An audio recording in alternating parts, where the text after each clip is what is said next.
جس مہینے میں ہم نے اور آپ نے قدم رکھا ہے یہ مہینہ کون سا ہے؟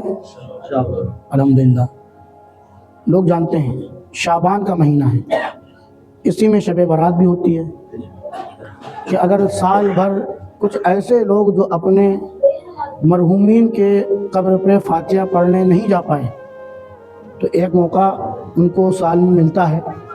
ویسے تو جانا ان کو چاہیے کسی کے باپ ہیں، کسی کے دادا ہیں، کسی کی دادی ہے، کسی کی ماں ہیں، جاتے رہنا چاہیے، ایثار ثواب کرتے رہنا چاہیے، لیکن اگر نہیں جاتے ہیں تو کم سے کم اس موقع پر جا کر ایثار ثواب کرتے ہیں۔ شعبان کے مہینے کے بارے میں اللہ کے رسول صلی اللہ علیہ وسلم نے ارشاد فرمایا کہ شعبان میرا مہینہ ہے۔ کون کہہ رہا ہے؟ اللہ کے حبیب فرما رہے ہیں الشعبان شہری، شعبان میرا مہینہ ہے۔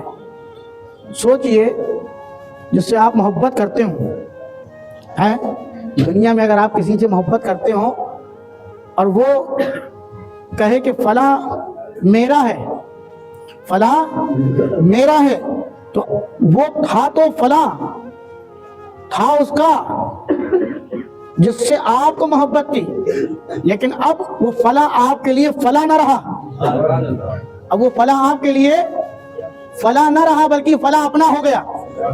کیوں صاحب کیوں ہو گیا؟ اس لیے کہ جس سے ہم محبت کرتے ہیں اس نے کہا ہے کہ ہمیں اس سے محبت ہے، وہ ہمارا ہے، تو اب جو اس کا ہوگا وہ ہمارا ہوگا۔ اور یہ مومن کی شان ہے کہ نہ مومن ماں سے اتنی، نہ باپ سے اتنی، نہ مال سے اتنی محبت کرتا ہے جتنا رسول کائنات سے محبت کرتا ہے۔ لا یؤمن احدکم حتی اکون احب الیہ من والدی وولدی والناس اجمعین۔ میرے آقا فرماتے ہیں اس وقت تک کوئی مومن کامل بن ہی نہیں سکتا جب تک کہ دنیا کی تمام چیزوں سے زیادہ وہ مجھ سے محبت نہ کرے۔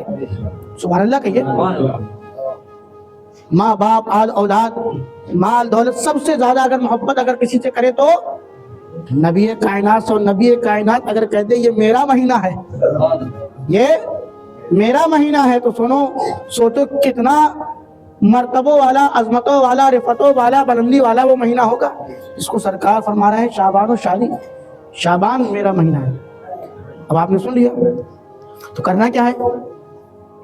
سرکار نے ایسے نہیں فرمایا۔ رجب کا مہینہ جو گزر گیا، معلوم جو مہینے کی کیا فضیلت ہے؟ ہمارے کچھ حضرات ایسے بیٹھے ہوئے ہیں جو کھیتی سے تعلق رکھتے ہیں، کھیتی کھلیانی سے ان کا تعلق ہے، تو کھیتی کرنے کے لیے کیا کرنا پڑتا ہے؟ زمین آپ نے برابر کر لی تو اپنے آپ سے پیڑ نکل آتے ہوں گے۔ بولیے بھائی، کچھ کرنا پڑتا ہے؟ کیا کرنا پڑتا ہے ہم کو بتائیے، شاید ہم کو بھی پتہ چل جائے۔ بیج ڈالنا پڑتے ہیں۔ کیا کرنا پڑتا ہے؟ پہلے بیج ڈالا جائے گا، بازار سے لائیں گے، کھاد بھنڈار سے لائیں گے، بیج ڈالیں گے۔ بیج ڈالنے کے بعد جب بیج پھوٹے گا اور اس سے جو ہے پیڑ نکلیں گے تو اس پیڑوں کو، چھوٹے چھوٹے پودوں کو آپ ایسے نہیں چھوڑ دیں گے کہ چھوڑ دیں گے، اس کی کیئرنگ کریں گے، دیکھ بھال کریں گے۔ دیکھ بھال کیسے ہوگی؟ پانی کے ذریعے۔ یار سبحان اللہ، کیا کریں گے؟ پانی ڈال کر اس کی کیئرنگ کریں گے، کیونکہ اگر پانی نہ ڈالا گیا تو پھر معاملہ بیکار ہو جائے گا۔ جب پانی نہیں ڈالے گا تو وہ بڑھے گا نہیں، جب بڑھے گا نہیں تو پھر آپ کاٹیں گے کیا؟ جب اس کی کیئرنگ ہو جائے گی، بڑھ جائے گا، آپ کے حساب سے تیار ہو جائے گا، فصل تیار ہو جائے گی، تو آپ کیا کریں گے؟ اسے کاٹ کر مالدار بنیں گے، اس کو بیچ کر مالدار بنیں گے۔ گویا کہ پہلے بیج ڈالنا ہے، پہلے کیا کرنا ہے؟ ارے بولتے جاؤ۔ پھر اس کے بعد پودے میں پانی ڈالنا ہے، اور جب پانی ڈالنے کے بعد وہ فصل تیار ہو جائے گی تب آپ کاٹ پائیں گے۔ تو بغیر بیج ڈالے، بغیر پانی ڈالے کچھ ہونے والا نہیں۔ تو رجب جو گزر گیا یہ کیسا مہینہ تھا؟ یہ بیج ڈالنے کا مہینہ تھا۔ کون سا مہینہ تھا؟ بیج ڈالنے کا مہینہ تھا۔ عبادت کی بیج بونا تھے اس میں، اگر ہم سے لاپرواہی ہو گئی، کہیں بیج کم پڑ گیا، کچھ رہ گیا، اب پانی میں کوئی کمی نہ ہونا چاہیے، ہے نا؟ پانی میں کوئی کمی نہیں ہونا چاہیے۔ تو رجب بیج ڈالنے کا مہینہ ہے اور شعبان اس میں پانی ڈالنے کا مہینہ ہے۔ شعبان पानी डालने का महीना है, उस फसल में पानी डालने का। जब फसल तैयार हो जाएगी, अब पानी वहां डाला गया था, पानी डाला गया था, और यहाँ पर इबादत जो की जा रही है उसमें अल्लाह तबारक व तआला की बारगाह में अपने आंसुओं के पानी डालना है, अपने आंसुओं को सौगात पेश करना है। तो फसल यानी इबादत अल्लाह की बारगाह में कबूल होगी। तो जब रमजान आएगा तो आपको काटने का महीना मिलेगा। रमजान उस फसल को काटने का महीना है। परेशान ना हो अगर रजब चला गया तो अभी शाबान शुरू हुआ है। आज ले उनकी पनाह, आज मदद मांग उनसे, कल न मानेंगे कयामत में अगर मान गया। ये ना सोचें कि रजब चला गया हमने तो बीज डाला नहीं, हम क्या करें। दुनिया आपके साथ नाइंसाफी कर सकती है, परवरदिगार आलम नहीं करता। वो तो बड़ा करीम है, वो बड़ा रहीम है। आज दो आंसू बंदा बहा ले सच्चे दिल से तो अल्लाह तबारक व तआला सारे गुनाह माफ कर दिया करता है। लेकिन होना क्या चाहिए, दिल से होना चाहिए। कैसे होना चाहिए, दिखावा ढोसला मक्कारी नहीं होना चाहिए। है अल्लाह तौबा निकल के फिर वही काम शुरू कर दिया।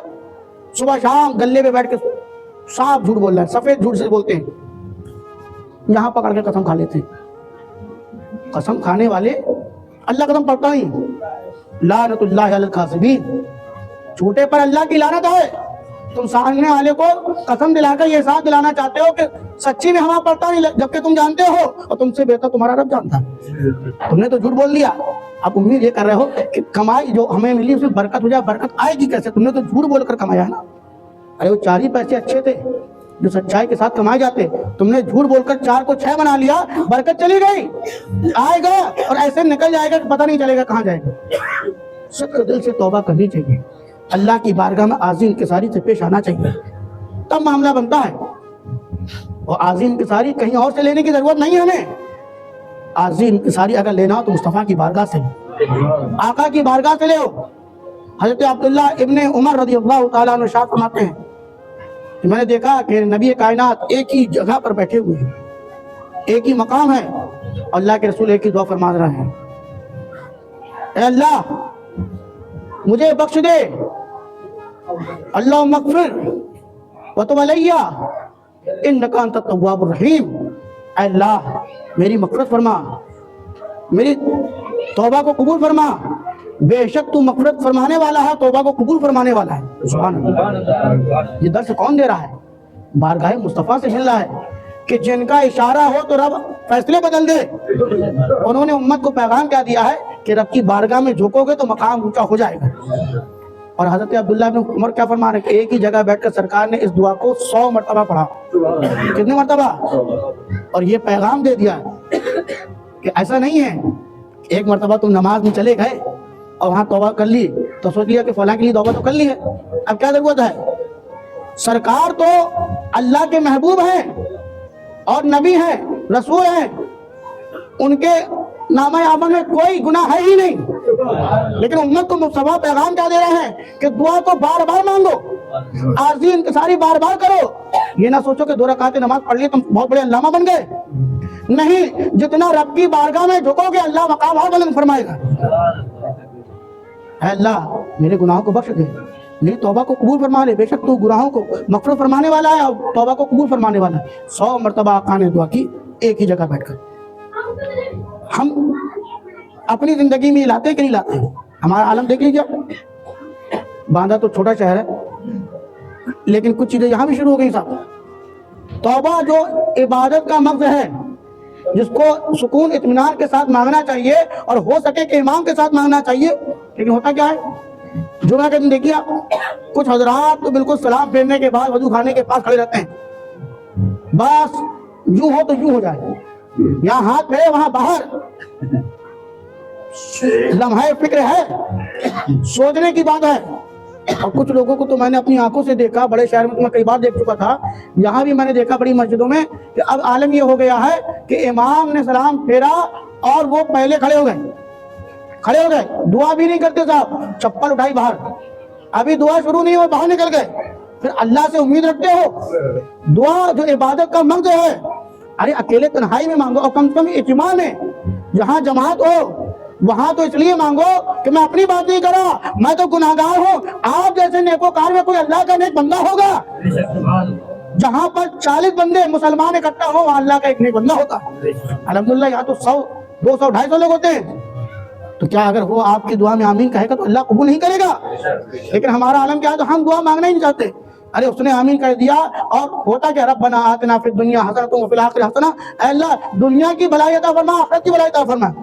हम ये तो चाहते हैं, अल्लाह माल दे दे, अल्लाह हमारी परेशानी दूर कर दे। दुनिया की भलाइयाँ यही तो है, और आखिरत की भलाइयाँ क्या है, अल्लाह हमें जन्नत अता फरमा दे और जहन्नम से छुटकारा अता फरमा दे। तो क्या हम नहीं मानना चाहते दुआ? ये क्या आलम है, ये क्या माहौल बना रखा है?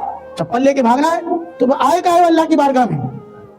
इबादत करो, अल्लाह को राजी करने के लिए करो, और ये ना सोचो जो हमने कर लिया, ये भी ध्यान रखो कि इतना काफी है। अल्लाह तो बड़ा गफूर है, अल्लाह तो बड़ा रहीम। सरकारी गौसी आजम तुझे पाक पढ़े अल्लाहुम्मा सल्ली अला सय्यिदना आज़ीम के सारी मुस्तफ़ा की बारगाह से लिया। गौसे आजम इतनी इबादत करते, 40 साल ईशा की नमाज, ईशा के वजू से फजर की नमाज अदा करने वाली शख्सियत जिसे अब्दुल कादिर जिलानी कहा जाता है।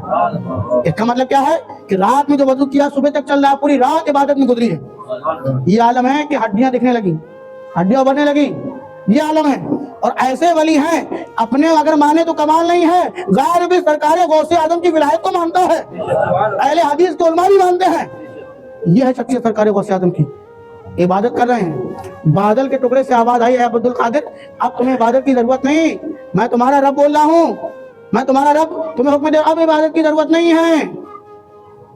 सरकार गौसे आजम ने समझ लिया कि सरकार गौसे आजम ने समझ लिया कि बादल के टुकड़े से आवाज आई है, ये रब की आवाज नहीं, शैतान की आवाज है। समझ लिया। अल्लाह अकबर। आजकल लोग बादल के टुकड़े से जब शैतान की आवाज आ सकती है तो बाबाओं की पर्ची से भी शैतान की आवाज आ सकती है, समझे ना? वहां से भी आवाज आ सकती है। लोग अचंभे में ना पड़े, कमाल हो गया, हमें बादल से ज्यादा बड़ा कमाल है, पर्ची तो हाथ की है और ये तो कुछ नहीं है। कुर्बे क़यामत बड़े बड़े दज्जाल आएंगे, शैतान आएंगे और क्या दिखाएंगे, पानी बरसा देंगे, पानी बरसा देंगे, सोने के पहाड़ इधर उधर कर देंगे, जिसको जन्नत देने लगेंगे, उसको चाहेंगे तो उधर देंगे। वो है कि वो जन्नत ना होगी, ये अलग बात है, सब बाप को जन्नत बताएंगे, ऐसे ऐसे अद्भुत नमूने दिखाएंगे। तो अगर आज कुछ दिखा रहे हैं तो कमाल नहीं है, ये शैतानी बात है, रहमानी बात नहीं हो सकती। हम तो उस रब को मानने वाले हैं, तुम कहिए सुभान अल्लाह। हम उस रब को मानने वाले हैं कि जिस रब ने कुन से पूरे कायनात को निजाम बख्शा है।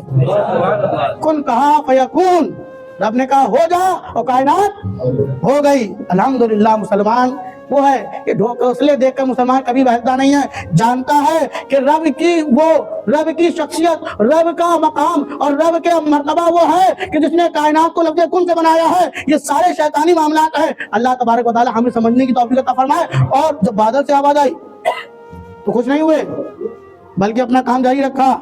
तो फिर क्या कहा आपने गौर किया, जब मेरे आका के ऊपर से नमाज माफ नहीं हुई, अब्दुल कादिर के ऊपर से नमाज माफ कैसे हो सकती है? अल्लाह अकबर। फिर एक और बात चलाया कि अब्दुल कादिर आज तुम्हारे इल्म ने तुम्हें बचाया है। शैतान ने फिर दूसरा हमला किया, आज तुम्हारे इल्म ने तुम्हें बचा लिया है। तो फौरन अब्दुल कादिर ने इरशाद फरमाया, मेरे इल्म ने नहीं बल्कि मेरे रब के फजल ने अब्दुल कादिर को बचाया है। तो अगर आज आपकी कोई तारीफ करे, अरे माशाल्लाह आप तो बहुत अच्छे हैं, बहुत अच्छे, हकीकत भी है कि आप अच्छे हैं, लेकिन अगर कोई आपकी तारीफ करे तो आप खुश ना हो जाए। ये हमारे अकाबरीन ने, बुजुर्गान दीन ने रास्ता दिखाया है। फौरन लाहौर पढ़े, यानी शैतान कहता हाँ तुम अच्छे हो, तभी तो तुम्हारी तारीफ हो रही है। अंदर आता ना मामला, फौरन नहीं तुम अच्छे हो। कोई भी आप अच्छा काम करें, मस्जिद का करें, मदरसे का करें और नेकी का काम करें, गरीब गुरबा की मदद करें, तो अगर कोई तारीफ करे या अंदर ये एहसास आया है कि बहुत अच्छा है, तो अल्लाह का फजल अदा करें, अल्लाह ने करवा लिया तो आप कर रहे हैं।